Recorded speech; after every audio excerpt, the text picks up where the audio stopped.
Bonjour, on se retrouve aujourd'hui pour remplir l'imprimé de déclaration initiale de CFE 2023 pour le micro-entrepreneur.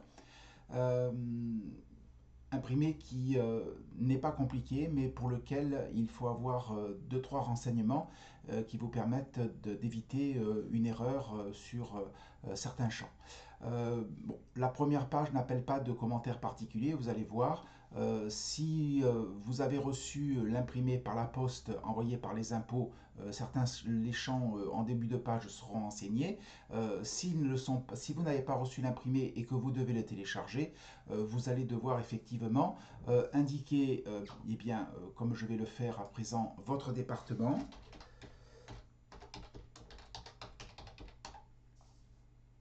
Et la commune sur laquelle est située, alors attention, faites bien attention à ce que je vais vous dire, la commune sur laquelle est situé l'établissement dans lequel vous exercez votre activité. En clair, la commune, à l'adresse de la commune sur laquelle vous avez donc votre local professionnel, que ce soit un local professionnel extérieur à votre habitation principale ou la commune sur laquelle vous avez votre habitation principale parce que vous exercez dans une pièce que vous avez aménagée dans cette habitation principale ou parce que vous partez de votre habitation principale pour aller chez vos clients. Donc, soyez bien précis, faites bien attention à ce que vous faites.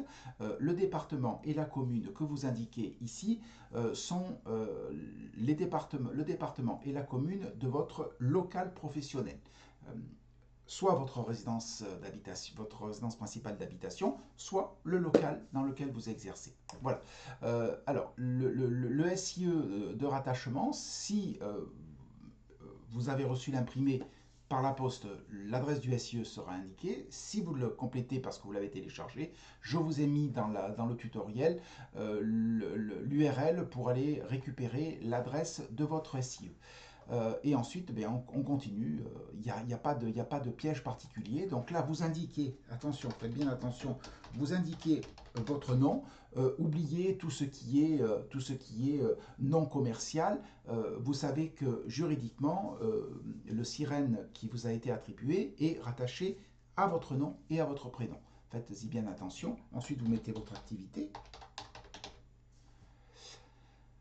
L'adresse dans la commune, donc l'adresse du local professionnel.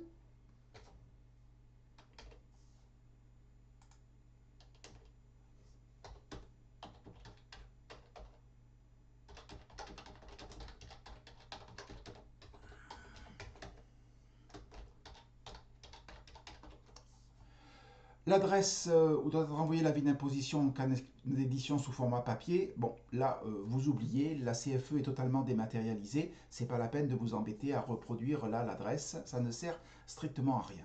Ensuite, vous indiquez votre numéro SIRET,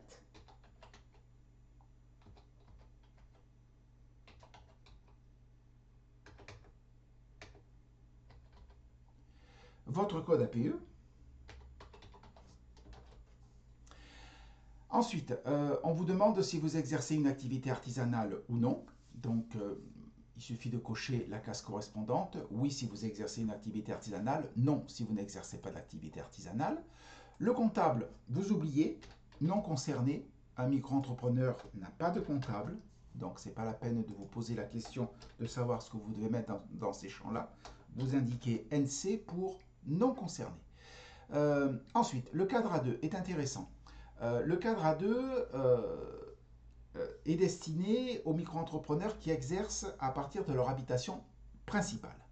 Deux cas de figure pour savoir ce que vous avez à mettre. Donc, vous exercez à partir de votre habitation principale, vous cochez la case et vous indiquez la surface que vous occupez dans votre habitation principale pour exercer, donc pour pratiquer votre activité. Deux cas de figure. Soit vous exercez dans cette habitation principale, dans une pièce que vous avez aménagée et qui a une certaine surface, soit vous partez de cette habitation principale pour aller chez vos clients. Et vous pouvez faire les deux, c'est-à-dire que vous pouvez et pratiquer dans une pièce aménagée et partir chez vos clients pour exercer également votre activité. Si vous êtes dans l'hypothèse où vous n'avez pas de pièces aménagées chez vous, parce que vous n'en avez pas aménagé, parce que vous n'avez pas le droit de recevoir vos clients chez vous, et que vous allez donc exclusivement vous faites ce qu'on appelle du domicile. Quelle surface vous affectez à ce local? Eh bien, c'est très simple, vous mettez le chiffre 0. Vous avez 0 mètre carré dans votre habitation principale qui est destinée à exercer votre activité. En revanche, si vous avez aménagé une pièce, eh bien, vous indiquez la surface de cette pièce qui peut faire 7, 8, 9, 10 mètres carrés. Vous indiquez la surface de la pièce. Voilà. Donc là, bon, moi, je prends le principe que j'exerce dans une pièce qui est aménagée chez moi. Donc, je viens y mettre que la pièce fait 12 mètres carrés. On continue, on descend. Là, à gauche, ici, ces champs-là, c'est si votre déclaration est remplie par une tierce personne. Vous complétez éventuellement. Et puis, vous mettez ici directement donc, que cet imprimé a été rempli à la parade. Voilà. Et vous apposez votre signature. On continue, on descend. Alors, le cadre A3. Le cadre A3, il faut faire attention aux cases que l'on va cocher. Il y en a deux. C'est ou création d'établissement ou transfert d'activité. Alors, quelle case cocher? Et pourquoi je vous parle de transfert d'activité? Eh bien, tout simplement parce que cet imprimé de déclaration initiale CFE 2023 sert à la fois à faire cette déclaration pour l'année de création de votre micro-entreprise, donc typiquement donc, en 2023, mais sert également si vous avez transféré votre activité. Je m'explique. Vous avez déménagé, vous n'exercez plus à la même adresse. On parle bien donc de l'adresse de l'établissement, l'adresse où vous exercez votre activité. Vous avez transféré cette adresse-là. Et bien, vous cochez la case dans ces cas-là, transfert d'activité. Et on verra ce que ça a comme conséquence sur la suite de l'imprimé. Donc, création d'établissement, transfert d'activité. On va commencer par création d'établissement. Le cadre A4 ne vous concerne pas, identification de l'ancien exploitant, il n'y en a pas, puisque vous avez créé votre établissement. Et on passe directement au cadre B1, où on vous parle évidemment donc entreprise existante en 2022, c'est pas le cas puisque vous avez créé votre micro-entreprise en 2023, donc vous oubliez le cadre, la partie droite, et on va se concentrer sur la partie gauche où vous allez indiquer tout simplement donc entreprise créée en 2023, et vous allez donc indiquer dans le premier champ la date de création de votre micro-entreprise, et on va dire donc que je l'ai créée le 1er janvier 2023. Je suis micro-entrepreneur, je n'ai pas de salarié, évidemment, donc j'indique 0. Je n'ai pas d'apprenti, 0. Je n'ai pas d'employé handicapé, 0. Emploi salarié affecté à une activité artisanale, non. Et je dois indiquer, alors là c'est une nouveauté par rapport à l'imprimé de l'année dernière, on n'a plus à proratiser son chiffre d'affaires, donc là on a simplement à indiquer le chiffre d'affaires que l'on estime faire au cours de l'année 2023. Alors si vous remplissez l'imprimé courant novembre ou début décembre, vous allez me dire, oui mais il va me manquer un mois, je ne sais pas, je ne peux pas remplir ce cadre-là. On vous demande de faire une estimation. Voilà. Mais vous avez également la possibilité de remplir cet imprimé-là le 30 ou le 31 décembre pour le renvoyer le 31 décembre. Donc, et le 31 décembre, votre année sera terminée, vous saurez exactement ce que vous avez fait comme chiffre d'affaires. Donc, et vous indiquez ici donc le chiffre d'affaires que vous avez donc vous estimez faire pour 2023. Voilà. OK. Le cadre 7, la case 7, attention, c'est pour les activités de location. C'est réellement une activité de location. Et j'insiste là-dessus, pourquoi? Eh bien parce que tout simplement, pour celles et ceux qui, par exemple, ont un local professionnel et le sous-louent, ce n'est pas une activité correspondante à votre micro-entreprise. Ces revenus que vous dégagez de cette sous-location, ce n'est pas ici que vous allez devoir les déclarer. C'est au moment de votre déclaration d'impôt annuelle que vous faites entre le mois d'avril et le mois de juin. Donc cette case-là, c'est pour une activité professionnelle de location. une sous-location que vous faites pour un collègue ou pour un autre professionnel, ce n'est pas une activité que vous avez mis dans l'objet social de votre micro-entreprise. En clair, que vous avez déclaré comme activité principale ou activité secondaire. Ce n'est pas le cas. Hein. Donc faites bien attention, ne mettez pas ici vos loyers de sous-location. Surtout pas. D'accord? Ce n'est pas une activité de votre micro-entreprise. Quand on vous demande de mettre votre chiffre d'affaires, c'est le chiffre d'affaires de votre micro-entreprise. Or, vous ne déclarez pas ces loyers de sous-location, vous ne payez pas de cotisation dessus, vous ne payez pas d'impôts. Vous allez peut-être payer des impôts, mais pas par le biais de votre micro-entreprise. Donc là, ici, recette brute, donc je mets ici, effectivement, je n'en ai pas. Et je continue à descendre. Et le cadre B2 va venir me demander des renseignements sur l'établissement. Et encore une fois, je le répète, l'établissement, c'est considéré comme l'endroit où vous exercez votre activité professionnelle. Vous avez une adresse d'entreprise, une adresse d'établissement. La CFE porte sur l'adresse de l'établissement et non pas l'adresse de l'entreprise. Donc, le cadre B2 vient donner des renseignements sur cet établissement, en clair, sur l'adresse à laquelle vous exercez votre activité. Si cet établissement est celui où est exercée l'activité à titre principal, oui, bien sûr, donc je coche. Nombre de salariés, ben, ça n'a pas changé par rapport au cadre précédent, c'est toujours 0. Activité à caractère saisonnier, un micro-entrepreneur peut très bien être concerné par cette activité saisonnière. L'activité saisonnière, on prend un exemple très simple, vous voyez ce que je veux dire, c'est j'exerce 3 mois à la montagne, j'exerce 4 mois à la mer. Voilà. Et entre ces deux périodes de 3 mois à la montagne et 4 mois à la mer, je n'exerce pas d'activité, c'est typiquement une activité saisonnière. Ce cadre-là, effectivement, concerne ces activités. Ensuite, on vient parler de la micro-entreprise. Donc, on vous dit, si les micro-entrepreneurs ont typiquement cette case à cocher, et je reviens mettre ici la date à laquelle j'ai démarré mon activité. Alors, je crois qu'il y a un petit bug. Ne soyez pas surpris. Je crois qu'il y a un petit bug. Voilà. La préparation de l'imprimé a connu une petite erreur, donc ça va être rectifié par la DGFiP. Donc c'est bien 2023, or ils ne veulent pas qu'on aille au-delà de 2013. Bon, tout simplement, ils se sont trompés, au lieu de mettre un 2, ils ont mis un 1. On va rectifier pour pouvoir continuer. On va mettre 13, mais j'insiste bien, ici, on parle bien de l'année 2000. Ici, là, on parle bien de l'année 2023. D'accord? Alors, ensuite, activité professionnelle exercée à temps partiel ou pendant moins de 9 mois de l'année, cochez la case.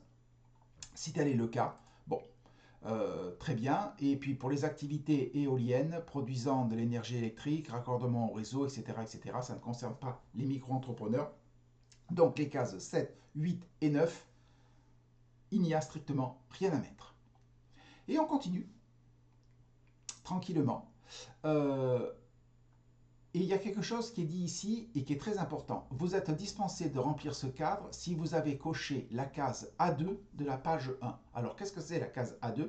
Eh bien, je vous rappelle que la case A2, c'est la case dans laquelle on a dit qu'on exerçait à notre domicile. Ok? Donc, c'est normal, puisque, effectivement, exerçant à votre domicile, tous les renseignements qu'on vous demande dans le cadre C et qui concernent typiquement un local professionnel, il n'y a pas besoin de remplir ces cadres-là. Alors, nature du bien, adresse du bien, et donc, si vous exercez dans un local professionnel en dehors de votre habitation principale, vous devez remplir le cadre C. Si vous exercez votre activité dans un local professionnel en dehors de votre habitation principale, vous devez remplir le cadre C. Alors, donc, et on y indique la nature du bien, l'adresse du bien, la situation, l'identité de l'occupant précédent si vous le connaissez, si vous ne le connaissez pas, vous ne le mettez pas, date début d'occupation du bien, vous y mettez la date à laquelle vous êtes rentré dans ce bien, et la superficie des locaux. Ensuite, vous avez à indiquer si ce local est un local professionnel, en indiquant ici la surface. Donc, c'est bien un local professionnel. Donc, vous indiquez ici la surface de ce local, par exemple. exemple 15 mètres carrés, 20 mètres carrés, vous y mettez la surface. Voilà. Si c'est de l'industriel, si c'est du commercial, s'il y a une partie habitation, bon, éventuellement. Euh, et ensuite, vous détaillez. Magasin, entrepôt, bureau, autre à préciser. Donc, et vous sélectionnez, donc si ce local qui fait 20 mètres carrés a des bureaux pour 4 mètres carrés et autres pour 16 mètres carrés, par exemple. Autre, par exemple, quand on est dans le bien-être, ça peut être effectivement autre à préciser. Et donc là, on vient mettre et on dit effectivement, par exemple, activité libérale, 16 mètres carrés. Voilà. OK. Voilà. Et là, mon imprime.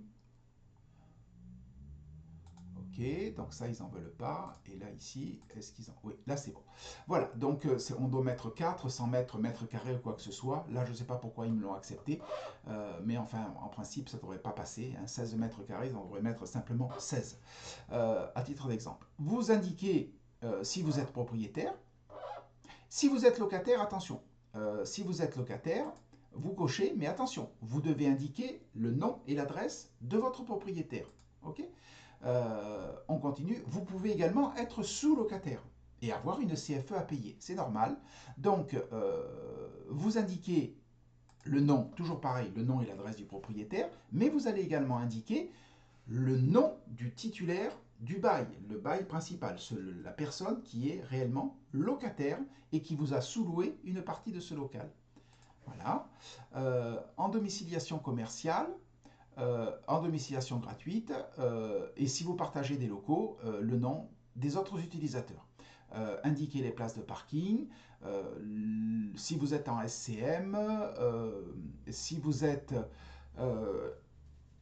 en meublé de tourisme, local d'habitation loué, etc., etc. Donc vous finissez de compléter. Bon, ce ne sont pas des cases que les micro-entrepreneurs ont l'habitude de compléter et qui ne les concernent pas. Euh, voilà, donc le cadre C, encore une fois, je le répète, à compléter pour celles et ceux qui exercent dans un local professionnel en dehors de leur habitation principale. Si vous exercez dans votre habitation principale ou à partir de votre habitation principale, vous n'êtes pas concerné par le cadre C. Et on en arrive au cadre D. Alors le cadre D, c'est toute la partie exonération. Vous allez être peut-être concerné et vous allez devoir mener un petit peu votre enquête si vous voulez compléter correctement ce cadre et pouvoir bénéficier des exonérations qui vous sont éventuellement accordées en dehors des exonérations qui sont mentionnées dans notre article et qui concernent donc l'exonération de création de début d'activité, l'exonération pour absence de chiffre d'affaires, l'exonération pour l'exercice d'une activité d'enseignement par exemple ou d'une activité artisanale. Là, on parle d'exonérations qui sont accordées par les pouvoirs publics dans des conditions bien particulières. Et notamment au moment du Covid, il y a des communautés de communes qui ont décidé que la CFE il y avait une exonération pour création d'activité, donc pour l'année de création, mais ils ont décidé de rajouter 2 années supplémentaires d'exonération CFE. 2 années supplémentaires. Et pas toutes les communautés de communes n'ont pas voté ces 2 années supplémentaires. Donc, vous devez appeler votre communauté de communes et leur demander s'ils ont, au cours d'une délibération de, de, de, du conseil d'administration de la communauté de communes, s'ils ont décidé cette extension à 3 ans de l'exonération CFE. Si tel est le cas, alors effectivement, vous allez venir cocher la case 3 de la colonne CFE. Attention de ne pas vous tromper de case, vous n'êtes pas concerné par la CVAE, en revanche vous êtes concerné par la CFE et donc s'il y a effectivement 2 ans supplémentaires, création d'établissement, vous venez ici cocher la case 3. Ensuite, il y a d'autres exonérations. Et il suffit simplement d'appeler votre mairie pour savoir, par exemple, si vous êtes situé dans un quartier prioritaire de la politique de la ville. si tel est le cas, là également, vous avez une exonération de droit de la CFE, vous n'en avez pas à payer, donc ce n'est pas la peine d'aller la payer et de vous en apercevoir après. Donc il suffit simplement d'appeler votre mairie et de leur dire, voilà, j'habite à tel endroit, est-ce que je suis dans un quartier prioritaire de la politique de la ville? Ils vous répondent non. C'est bon, c'est fini, vous avez refermé la porte, vous avez le renseignement. Ils vous répondent si, si, oui, oui, absolument, vous êtes bien dans un quartier prioritaire de politique de la ville. Et dans ces cas-là, vous venez cocher cette case-là et vous serez de droit exonéré de CFE. Le reste, pareil, vous prenez connaissance des différentes exonérations et vous posez la question à votre mairie, à votre communauté de communes et éventuellement à votre centre des impôts. Voilà, l'imprimé est rempli. Je vais simplement revenir sur cet imprimé, je vais revenir dans ce que vous avez à remplir dans le cadre B1, dans le cas d'un transfert d'activité. Encore une fois, je le répète, transfert d'activité, j'entends par là un déménagement du lieu où vous exercez votre activité, l'adresse de l'établissement.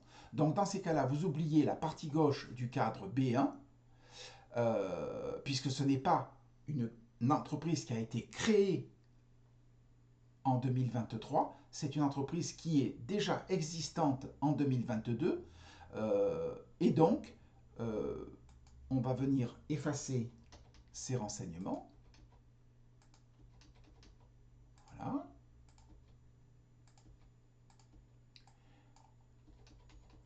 Encore une fois, donc, hein, la partie gauche, j'ai créé ma micro-entreprise en 2023. La partie droite, entreprise existante en 2022.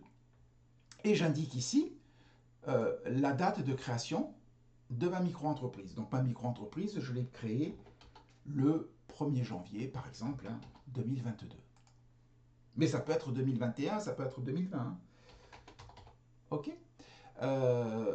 L'effectif au cours de l'année civile 2022, vous indiquez 0. Si, 0 si vous n'avez pas de salarié. Enfin bon, voilà, j'espère que vous n'avez pas de salarié.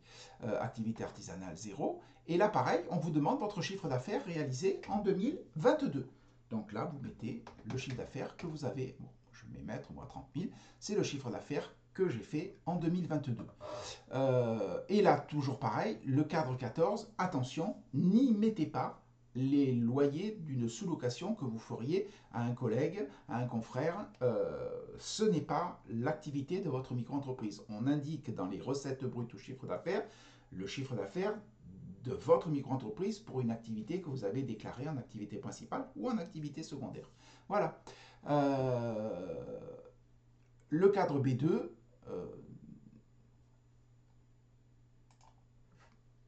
là aussi pareil, si on essaie d'y mettre 12, ça va marcher. Je pense que si on y met 22, on va avoir un message d'erreur. Voilà, c'est bien un bug. Donc on va y mettre 2012 pour pouvoir le remplir. Mais encore une fois, il s'agit ici de... alors, votre micro-entreprise a très bien pu être créée en 2012, hein, ceci étant. Donc, faites attention, c'est un bug, j'espère qu'il va être corrigé rapidement. Le reste, c'est sans changement, simplement que, comment dire, avec un déménagement au cours de l'année 2023, vous devez remplir la partie entreprise existante en 2022 et non pas l'entreprise créée en 2023. Voilà, vous avez tous les renseignements pour pouvoir remplir au mieux cet imprimé de déclaration initiale de CFE avec tous les petits pièges que vous avez à éventuellement contourner. Bon, il s'est simplifié hein, par rapport à l'année dernière, il est beaucoup moins compliqué. Donc là, avec le cadre A3, hein, je suis dessus, je m'en aperçois. Donc j'ai déclaré un déménagement au cours de l'année 2022, donc je coche transfert d'activité et je décoche création d'établissement. J'ai déménagé mon activité au cours de l'année 2023. Voilà. Donc voilà, bah écoutez, bon remplissage si vous avez à le faire. N'oubliez pas de le faire, c'est très important. L'administration fiscale est très vigilante sur la réception de cet imprimé-là. Vous avez à le renvoyer avant le 31 décembre 2023. Vous le recevez, théoriquement, vous le recevez par la poste début décembre. Si d'aventure vous ne l'avez pas au plus tard entre le 10 et le 15 décembre, téléchargez-le, remplissez-le en vous aidant de ce tutoriel et tout ira très bien. Et surtout, renvoyez le bien avant le 31 décembre, puisque début janvier, si l'administration fiscale s'aperçoit qu'ils ne l'ont pas reçu, vous recevrez un courrier en recommandé avec une injonction de leur adresser le plus rapidement possible. Voilà, bon courage, à bientôt, au revoir.